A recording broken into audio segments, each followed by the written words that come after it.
Leadership skills are so neglected in today's world. There's a difference between managing something and checking the boxes and being a leader where people want to follow you. Leadership's not about what you say, it's about what you do. People need to feel that you are on the front lines with them, not in the back. That you're willing to go to battle for them and with them. Own your future, because if you don't, someone else will. Welcome back to the Own Your Future podcast. I am so freaking stoked for the guest I have for you guys today. But first, I want to say thank you. Thank you for making us the #1 podcast in the world in our category. There are millions of podcasts you can listen to, and you listen to us. I do not take that lightly. I promise you to bring the best guest. I will do my absolute best to ask the right questions, to empower you to own your future, to own your marketing, to own your freedom, to own your life. Now, on to today's guest. Now, this is someone you might know, might not know. I feel honored that we've been friends for about a half a decade now. And he's done so many things to support Tony and I in our businesses, in our partnerships. Right now, we're working together in Tony's company to take it to the next level. He's one of the smartest marketers you will ever meet. Simultaneously, he's got the biggest heart. And that's one of the combos, if you follow me, you know that is the secret to success that most people miss. Care about your clients or your future clients or people in your life so much that they know, like, and trust you, and then figure out how to get them to say yes so you can both grow together. He is a master at that. And now he's going deep on building teams, building culture, and so many other things. If this is your first time, it's going to be a treat. If you already know him, you know what I'm talking about. Welcome, Jesse Eker. Good to have you here, man. How's everything going? It's going amazing. I mean, working with you and Tony and the whole team has been an absolute blessing. So I think for those of you that don't know you, you grew up in the personal development world. Yep. I mean, that it's been probably since diapers, right? Yep. So for anyone who doesn't know me, my dad is Harv Eker, wrote the book Secrets of the Millionaire Mind. Had at the time one of the largest personal success companies in the world. You know, a little under Tony, but you know, hey, he was a solid second place. Yeah, he was a solid second place. But I was in my first seminar, like when I was under 5, and grew up in this atmosphere of, inspiration, development, always trying to grow myself, but really had the right mindset as I was going through to just keep pushing through, keep going, into places that I felt uncomfortable and made myself comfortable. So, yeah. Well, I want to tell you, I met your dad about 20 years ago when I first came in this industry. And one of the first stages I ever spoke on, which was horrific, was on one of your dad's stages. He invited me to Palm Springs, and I would never want to see that video ever again. Okay. And then about 5 years ago, I got to meet you, and Tony and I were doing a big launch, and you wanted to support it. And you were one of our top partners, and so grateful. And I just want to say something as this starts. Your dad's amazing and accomplished a lot, but you are your own man. And what you've accomplished and what you've done in your personal life, your professional life, who you are as a man, how you grow as a human, I am beyond impressed. I get to say this a lot. I get to bring my friends on and have a conversation. Yeah. You're one of my dearest friends. We're going to spend some time in Florida in a couple of weeks. But what you've contributed to the world, what you're now contributing to me, to Tony, has been unbelievable. And I think there's so many great lessons we can learn from you today. So thank you for tuning in, but you'll thank us when we're done. I promise you, this is going to be the surprise podcast of the year. I believe that. I'll take it. So let me just share. I like to start out by saying, what does it mean to own your future to you? Right. And the only reason I've been asking that to each guest, because it's never the same. I thought it was going to be so similar that I'd probably ask 2 guests and never ask it again. Yeah. Because when I think through that lens, I feel like for me, it's like, if I don't own my decisions, my calendar, my time, someone else is gonna. It almost takes my breath away when I think that. Yeah. So maybe it means more to me in certain ways than others, or a different way. But I'd like to know for you, what does it mean? You work hard, you're smart as hell, you do what you say, you get it done. What does it mean to own your future to you? It's a great question. And I could see why there's a lot of different perspectives around this. And so, I think internally is the first place that I go. Owning my future is all about owning my standards, owning my values, being in charge of that person that I truly want to be. So internally, owning my future is just owning what I can control, right? And so I look internally for all the things how I show up externally, right? Because if we're internally not the person we want to be, externally, we're not going to get the results that we want to have. So owning my future is all about owning the standards and values that I bring to the table. And then the second part to that, which I would say is something that I dealt with before, which was when I was trying to go more about the money than trying to like necessarily like be more in alignment. And so owning my future is all about aligning my future. And I think that is really powerful and where I see the most mistakes people make. Aligning. When you say aligning, do you mean aligning with the right people, with the right business you're in, with the right conversations? When you say aligning, what do you mean? Yeah, I think all of those. Yeah, I think it's a combination of all of them, and it depends on the season of life that you're in. So for me, in that specific moment, aligning my actual business to like my own personality, like who I am. So, we now work together, and so my personality that I found out really probably 18 months ago is I don't necessarily consider myself a star. I consider myself more of a creator, and I get a lot of flow when I'm creating for other people. And so when I get to create for Tony, when I get to create with you, when I get to create, when I was doing my dad and stuff like that, that's where I was flowing the most and in the most alignment. And so being able to step into that and recognize that and being in alignment with that is where I got to show up the best. And when I was misaligned from that, my future felt out of control for me and I didn't own it anymore. It was like some facade of a person that I was not. So I think when it comes down to it, having an alignment in whatever phase, figuring out who you are and then pick that swimming lane. And that's where you can really own your future. Because that's a really good point. Yeah. And owning your future to me might be, I need to work for myself. Yep. I need this independence. Simultaneously, if you're listening, you might be the person that needs to align with someone else and be this collective team. Correct. And then that fits your wheelhouse and you own your future. You own your emotions. Yep. Right? Because I just feel so many people, again, that phrase hits me hard. It's like my catchphrase whenever I want to push harder, is we just feel so lost when we don't feel in control of our future. Yep. And a decade can go by of not owning it. And we don't get those decades back. Right. I want to ask you something. I always talk about going upstream. Yep. Some people talk about, what is the tactics to do a big 2.5 million person live training? Yeah. There's a lot of strategy, a lot of tactics, a lot of layout.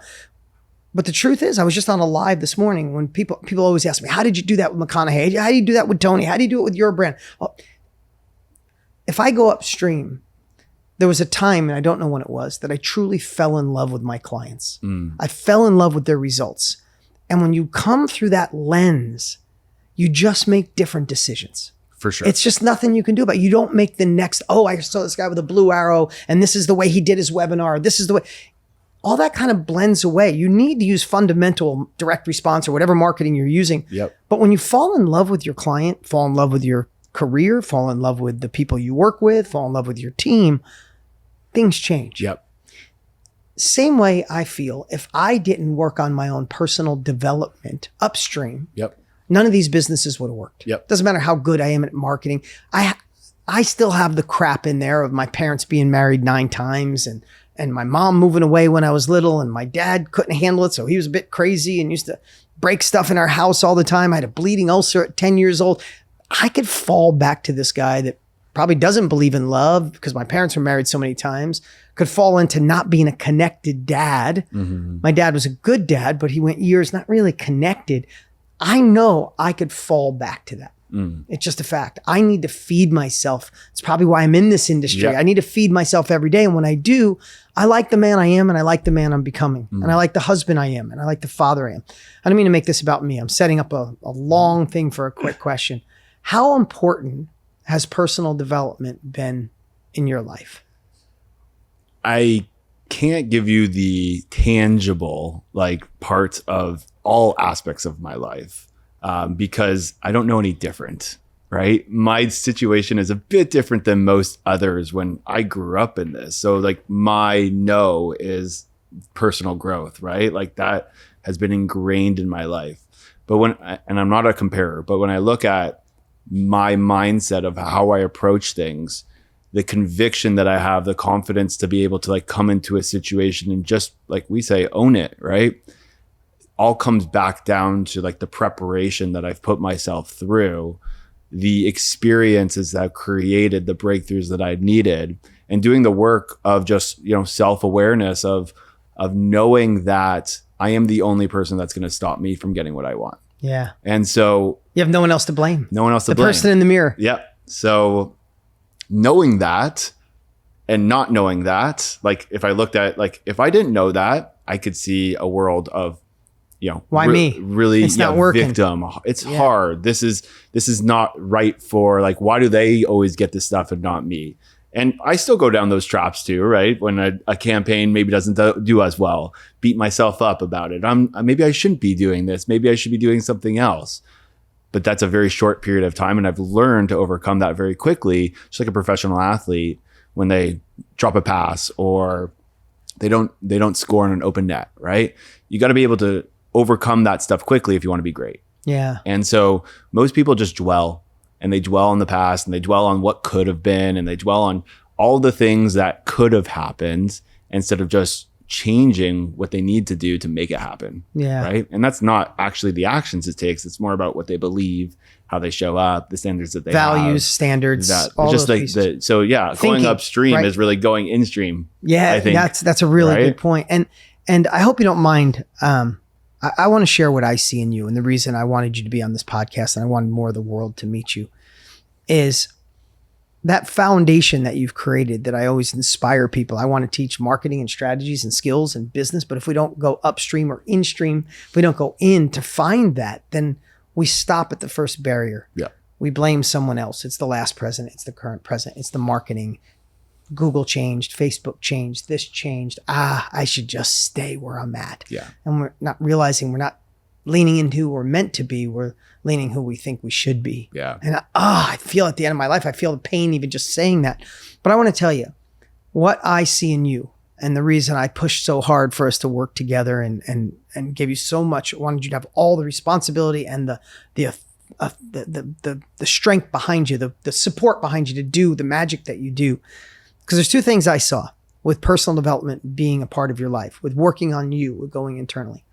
One is the leader that I'm watching you become. Thank you. It's unbelievable to watch. And I want to talk about that because leadership is not just leading others. It's being empowered where people want to follow. Yeah. A bad leader says, you follow me, I'm your boss. A great leader, everybody goes, it's Jesse. Wow. I want to follow that man. I'd follow you into war. But two, I hope you don't mind. Can we talk about the father you are? Yeah, sure.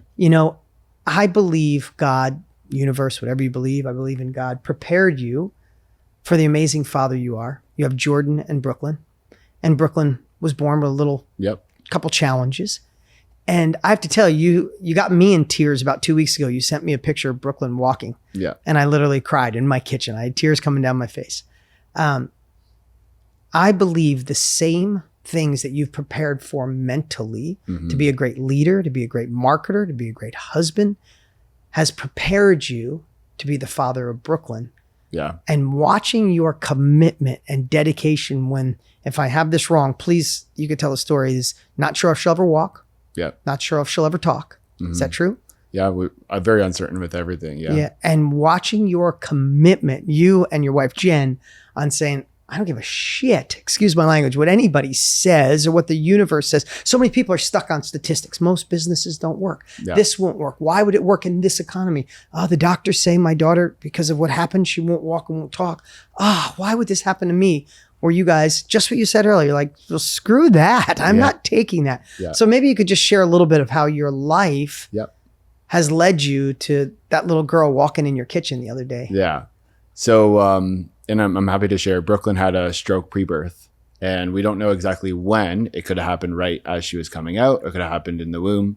And it was on the left side, which made her whole right side unfunctionable coming out. And so we started noticing this, and obviously the uncertainty, going to all the doctors.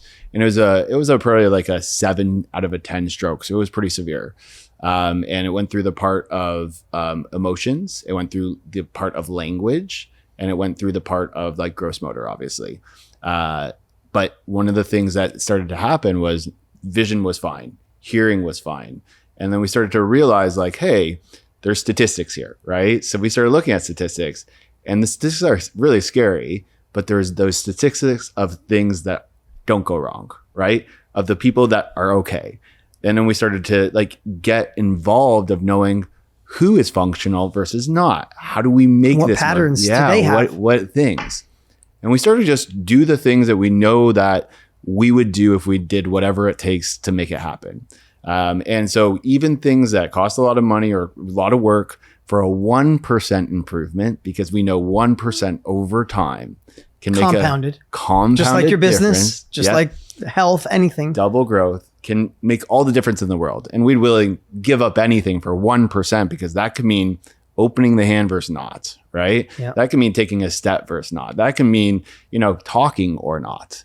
And so we just kept going, and just every single day doing something, talking to different people, and not taking one answer as the answer, taking all the answers as opportunities to go and learn and grow and test things out, just like business, right? We don't look at one way as the right way. We look at all ways of the right ways. What's the most priority thing right now that we want to work on? And so this opportunity of us pushing and just going in it together, and also just not being victims in the situation. Of course, we went through ups and downs, and it was hard to do that. And you'd have every right in the world to say, why us? Yeah, exactly. Right? Yeah. Why us? This isn't fair. Yeah. And it's not fair. Yep. But if that's your circumstance, you can look at the obstacles or the opportunity. Yep. Right? Yep. You could look at what's wrong or what you have. Yep. Right? There's no way in a million years you would ever choose not to have Brooklyn. Right. Is that a true story or not? Of course. Yes, right? Yes. So you could say, I wish she didn't have this, but what if I didn't have her at all? Yeah. I'd rather take her this way. And wouldn't you say that challenge is making you and Jen better parents, better people? Way better. Right? Way better parents, better, more compassionate in what we do. I more see your patient. compassion with everybody else you're around. And I know that it's probably been magnified. I'm sure you always had it. Yeah. But it's being magnified by this amazing little girl. Of course. And I'm sure Jordan will grow up to be an empathetic young man because he's looking after his sister. Yeah. Yeah. And we bring Tony into a lot of the stuff that we do, but every challenge is an opportunity or is a gift, right? Yeah. And we really started looking at it as the gift in our life of like, what do we learn from this? How do we, and it's such a hard thing to get through. When it's your child, you can't even compare it to anything else in the world. When it's your child, it's an extension. I have a friend that said to me before my daughter was born, who's now 16, he said to me, when you have a child, just know your heart comes out of your chest and it walks around in the outside world without you. Yeah. Like your heart's there and your heart's there. And it's true. One. Yeah, right? It's so true. It's like beating over there. It's like, no, protect it. Yeah, right? It's so true. Yeah. But yeah, I think overall, she started crawling late, which was fine, right? And we looked at crawling means she's putting pressure on her right arm, which means that's good. It's like good. Yeah. Like, you look at things differently, and I sent you a video of her walking. Yeah, you literally could have said, I can't believe she's only crawling. I wish she was walking. Yeah. And I know I'm not trying to oversimplify things, but how many of us look through that lens? Yeah. We forget to look back at where we were. Yeah. Right? Yep. I mean, it's like gap versus the It's like we're chasing the horizon. It's like she'll never walk, she'll never crawl. She's crawling, but she's not walking. Yeah. It's like, oh, she's walking. Yeah, but she'll never play sports. Yeah. Like your brain could mess with you big time, or you could say, wow. Yeah. Look how far we've come. Exactly. And I think that's so important in everything, in business and life. This podcast is one of the top podcasts in the world in business and in marketing. But all of that, when people say to me, what's your best strategy for marketing? I'm like, this. Yeah. The human connection. Be a human. Yeah. Be a human. Yeah. Fall in love with people. Have tenacity. Be innovative. Be creative. Yeah. Have resourcefulness that you don't take no for an answer. Yeah. I already see that in you. And I want to transition some of those. And now I get to watch you. I saw you as a marketer. I saw you as a great businessman. I saw you as a great husband and father. Now I get to see you evolving as a leader. Yeah. And I'd love to share a lot of people watching today, whether you lead a family or lead a small team, or you have partners, or you're leading a bigger team, or you're launching a company. Leadership skills are so neglected in today's world. I'm not talking about being a project manager. Yeah. And thank God for project managers. That's not a dig, but there's a difference between managing something and checking the boxes and being a leader where people want to follow you. Yeah. So what have you learned in the last 4 or 5 months about leadership? Leadership's not about what you say, it's about what you do. And people need to feel that. People need to feel that you are on the front lines with them, not in the back. People need to know that they can link up with you and that they know that you have their back in the good times and bad times. That you're willing to go to battle for them and with them. And I think most people think of leadership as direction. I think of leadership as just being a role model in showcasing the direction. I love that. I love that. If someone's going to look in the mirror right now and say, I'd like to be more of a leader, not a commander. Yeah. And I don't even know if I know the right words to describe it. I've just been in business for myself since I was 17. I'm 54. Yeah. And in that journey, I've been blessed to become a leader. And I led 5 football players when in 18 years old, I had a firewood cutting business and I hired all the football players because I was little. Yeah. I couldn't even carry the wood. These big monsters carried all the wood and it was awesome. They made extra money. I've seen it so many times and I watch sometimes a good tactician, a good artist, a good cook say it's time to do my own thing. Yeah. I'm the chef. I'm going to open the restaurant. Yeah. I'm a good marketer. I'm going to start the business. I'm good at this. I'm going to start that. And that transition from the good tactician, the best in their field, best cook, best marketer, best salesperson, best at whatever it is, when they transition up to be the leader, because they're the best, I think sometimes they think those skills will play a part and they don't. And I watch a lot of them fail. Through the years, we've had the best salesperson in the department, we promote them to leader and they implode. Right. What would you say if someone's going to look in the mirror today and say, hey, how do we, the person you see in the mirror, start this evolution of being a better leader? Yeah. I think when you look at the different archetypes of those people, right? There's the artist or the person who is the creator. And then they bring those skills of creating to try to be the leader. They bring a lot of those very hard perfectionism pieces to the leadership. And what I have found, and this is my own opinion, is when you're leading other people, you got to kind of let a lot of that go so that they can be empowered to grow, be the artist, be the creator, right? And so if you're constantly trying to use those skills, you're going to downplay what people are doing and not bring them up. And then you lose that kind of trust of, hey, we're in this together versus I know what it is. You listen to me, right? Yeah. And so I think, in again, the very short period of now leading a team of 25 right now,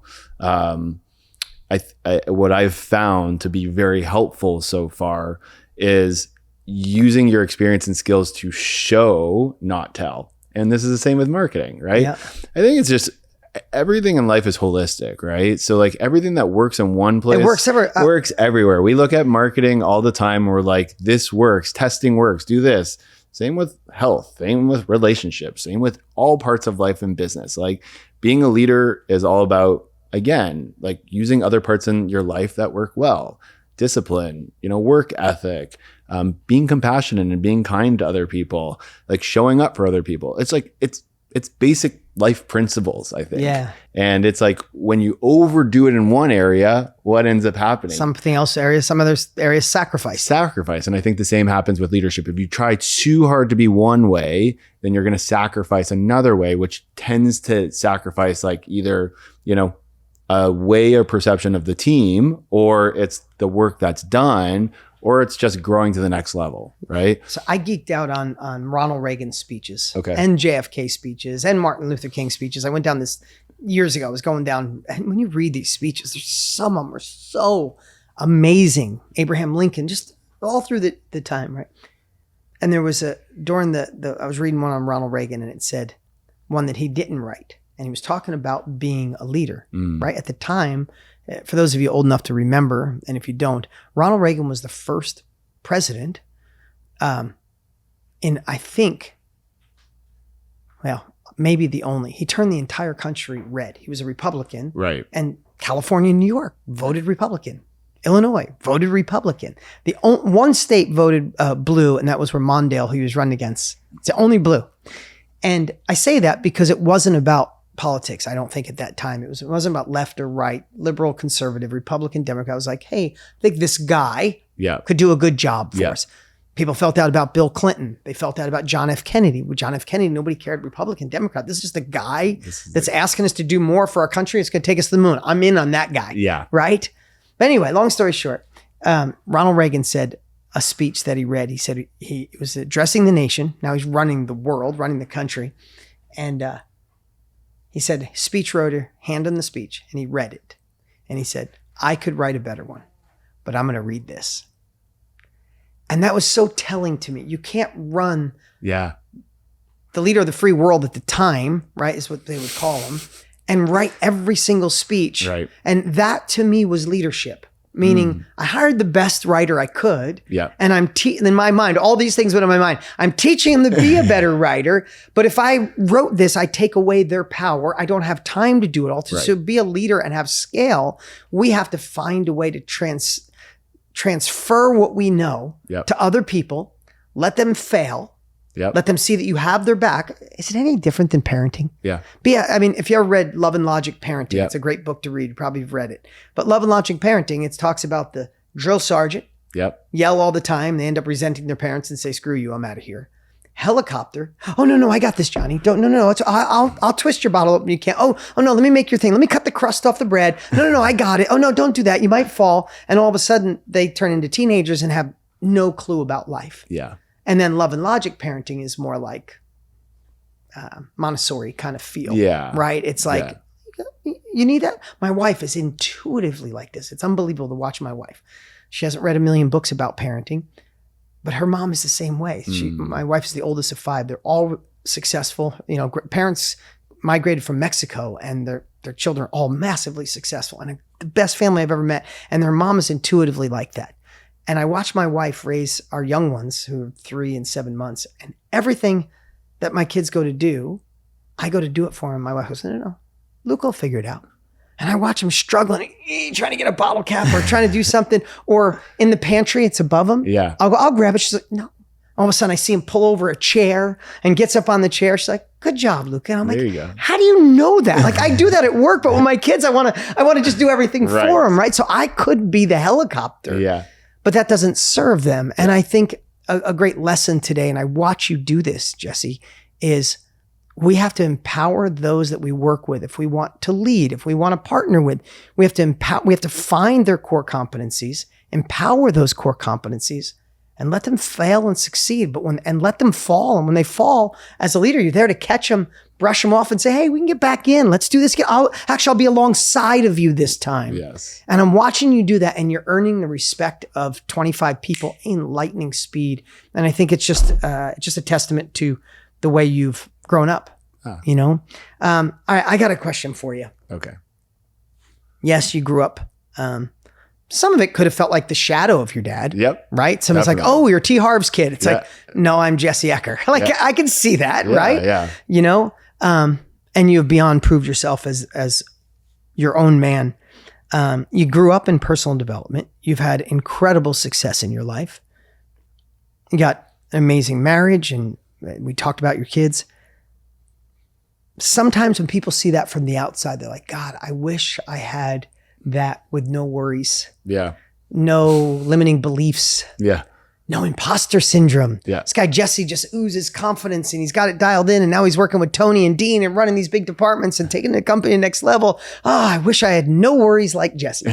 So I'd love to ask you, what are still some things you worry about when no one's looking, when no one's around? The stuff that might keep you up, that no one would think is still there. You might have fixed it. You might not let it stop you. Yeah. But unless you're superhuman, yeah, I would bet to say there's still that thing that taps you on the shoulder and says, hey, are we good enough to be in this room? Yeah. Or whatever it is, right? Yeah. Yeah. I mean, I think it's pretty relative to every other person. Is like, you know, doing something new is uncomfortable. And I just think that at a certain time and experience, when you've gone through it enough times, you go through it faster. You get through that uncomfortableness just much quicker, right? It goes through. So a tangible example would be like when I first started interning as the CMO of Tony, right? So I basically was like, wow, like this is a really big deal. Especially went from owning your own business to now helping run another big business, right? What we consider one of the most iconic brands in history. Yeah. And so that question of like probably being the youngest person in this position, I don't know, maybe in history, right? Like I'm not sure true story is am I the right person to do that? And I did have like some struggles in my own brand when I was trying to find alignment. And I kept asking like, am I just not really good at this? Like, am I not a good marketer? Am I not the right person to do this? And I would question a lot of the things I was doing based off of money, like how much money we made, how did the campaign succeed or not, right? And so I think what ended up happening was, again, coming from the place of alignment, of understanding what I'm good at and what I'm not good at, was able to showcase a lot more of it's all in your head. And, we know when we're good at something. We know when we can improve in places.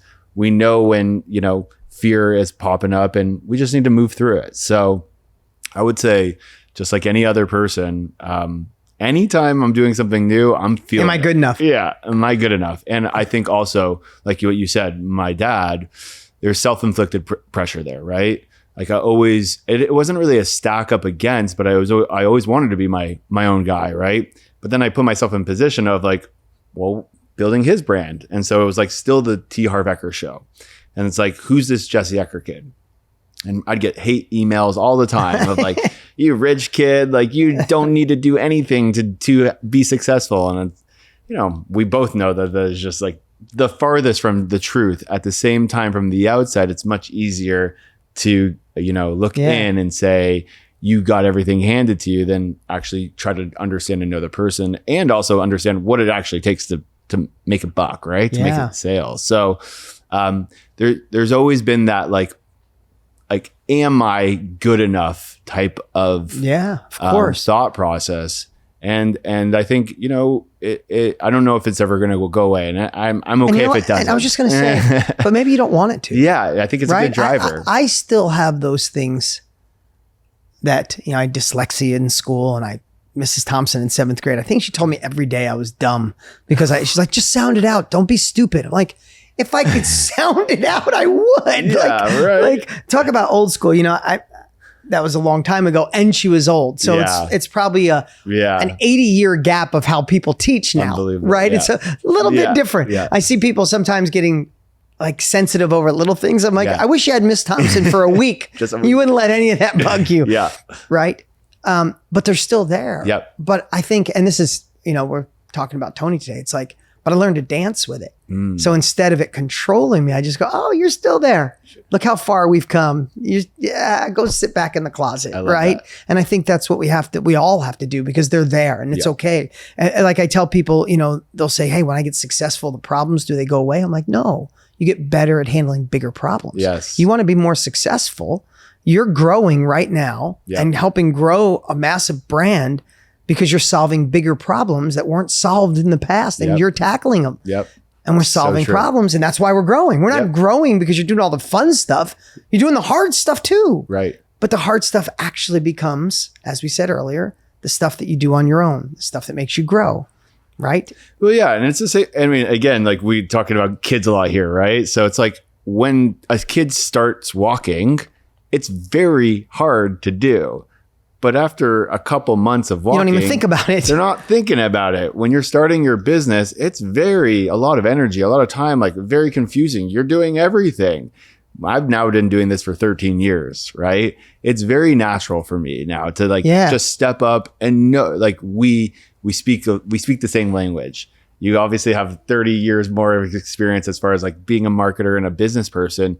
But like we see the same things because of the experience. We have the same prescription. The same prescription. Right? Yeah, exactly. That's the best way to look at it. And someone else might look through this lens and go, that's blurry, but that's okay. Yeah. All right. I want to switch gears a little bit. because we are the number one podcast in marketing Yep. and one of the top podcasts in the world in business. Yep. And because I feel marketing is marketing yourself, Yep. marketing other. It's storytelling. It's what we need in every area of your life. And none of it works. I mean, I could just do a marketing campaign. A marketing podcast on every campaign I've ever done and write it on a whiteboard. Yeah. And most people wouldn't do it. Yep. So what I hope is to plant seeds, to disturb people with inaction, to get out the clutter, to find a new path, to be inspired by amazing people like you of what you've done in your personal life and with your family and with Brooklyn and Jen and Jordan and all that. So I hope all of you see, I'm glad, I think you do. We've been the top podcast in our category, and I thank you so much. But if we get the right mindset, and like to call it marketing stamina, business stamina, like you just don't give up. If it doesn't work, you just keep going. You need everything we talked about up until this point. Yeah. But now let's transition a little bit into marketing. Okay. I'm not going to seed and tell you which way to go, but what do you think at this phase of your life is the best way for someone to look at marketing? Right? Whether you're just starting as a solopreneur and you want to launch a coaching business, or you run a team of 20, or you're doing 100 million a year and you want to go to 200 million. I believe the philosophies are all the same. Yep. But what's some advice you would give in today's world?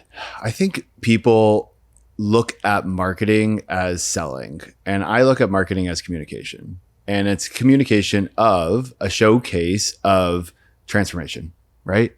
You are showing someone the outcome of what you can deliver to them. And so many people don't understand that, and that's why their marketing isn't very good, right? They're showcasing the wrong stuff. They're showcasing the wrong people. They're showcasing the wrong elements of what makes someone actually believe that their unique system, their mechanism, their whatever they have to offer is actually going to help someone make a decision. Or help someone get a result. Most people have two blocks. One, are you the person that's going to help me do this? Two, can I do this myself? And if you can overcome those things in your marketing and showcase that, then you're going to do a good job in your marketing. And so I think people put too much pressure on like the actual lag result of the sale and don't really think about the person that they're talking to.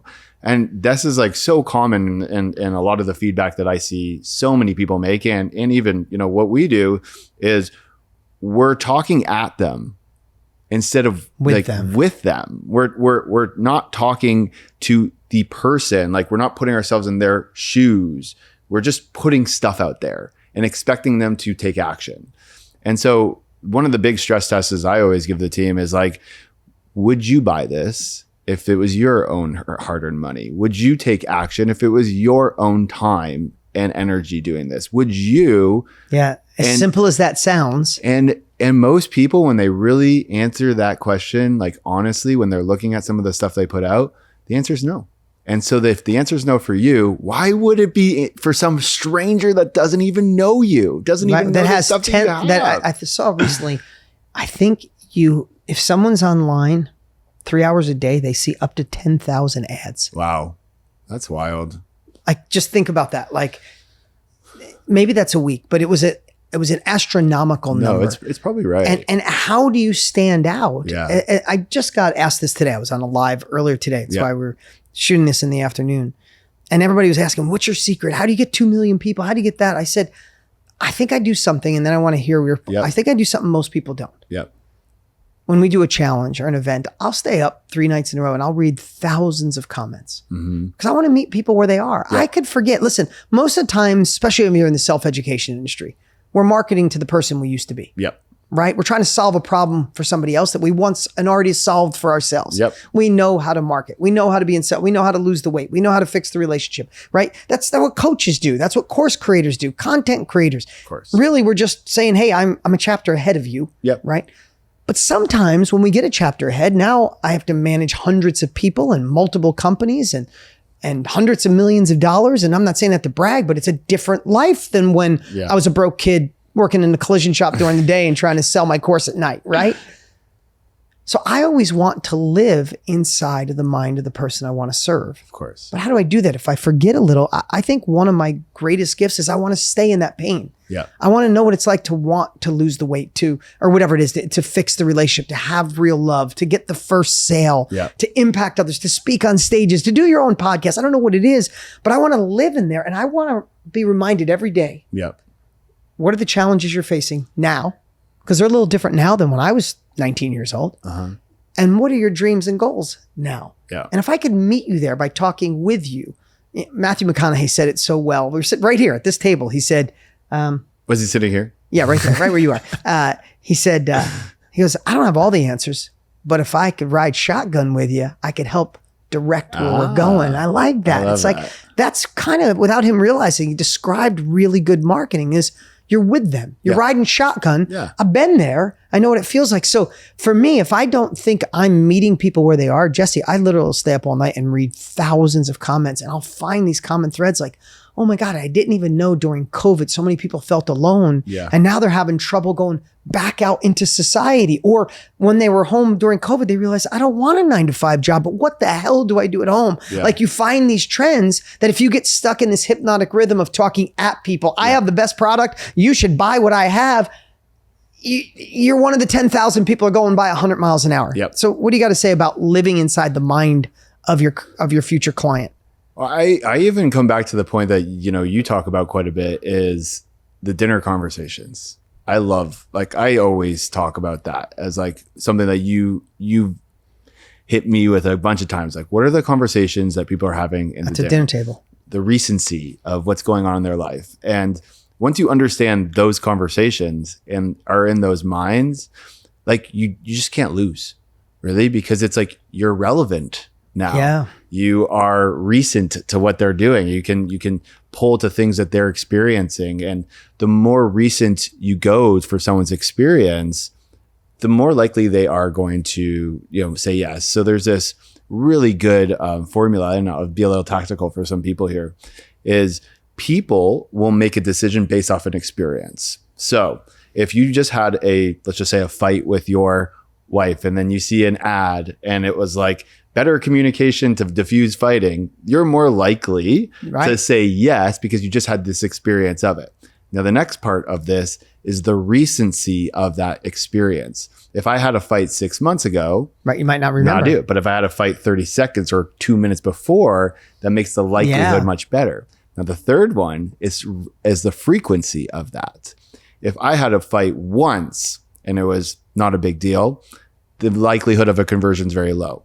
But if I'm having daily fights and it's recent and it's a recent experience, it's a home run saying yes. So when we're talking to people and we're understanding them, and even when we're talking to people one-on-one, if you can understand what's the experience that they're having, what's the frequency of that experience, and how recent it's happened, then you can easily serve them and sell them, but serve them to help them say yes to what you're doing. To solve that problem. And that's it.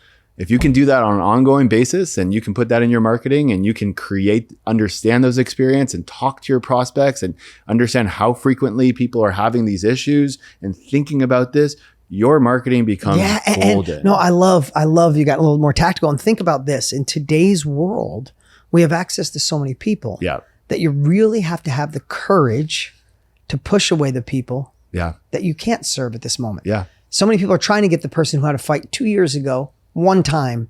It's no, don't worry about him or her. She'll come when at times. There's enough people who are fighting on a regular basis. Yeah. And they just had a fight and they had one yesterday that you could serve and help.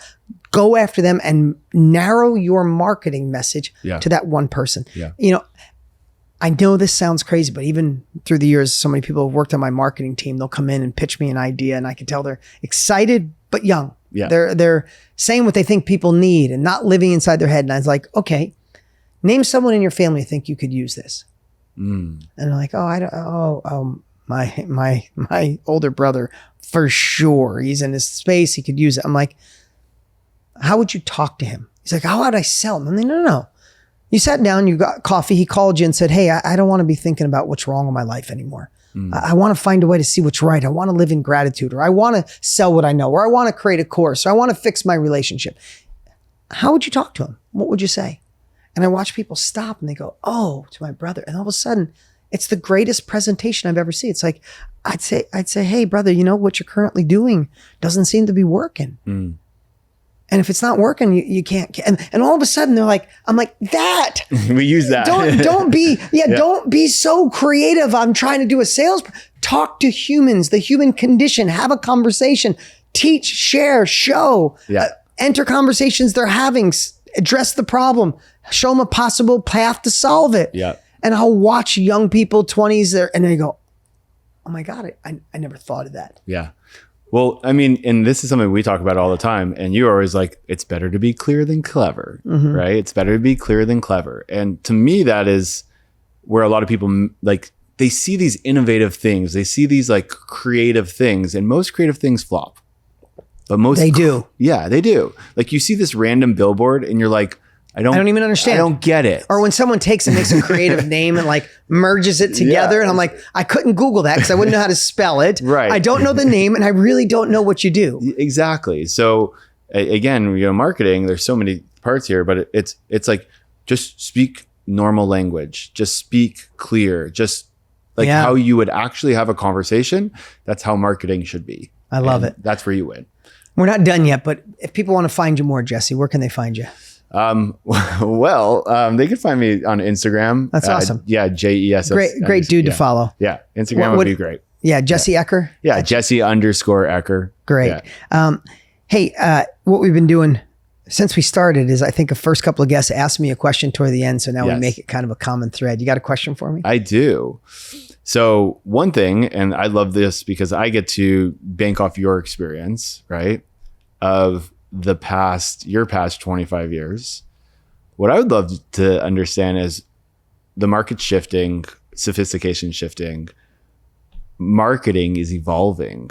Where do you think of marketing is evolving to, especially like with our live streams and challenges? Like, where are we going? Like, what do you are predicting as like the evolution of the online marketing space? Great question. Of course.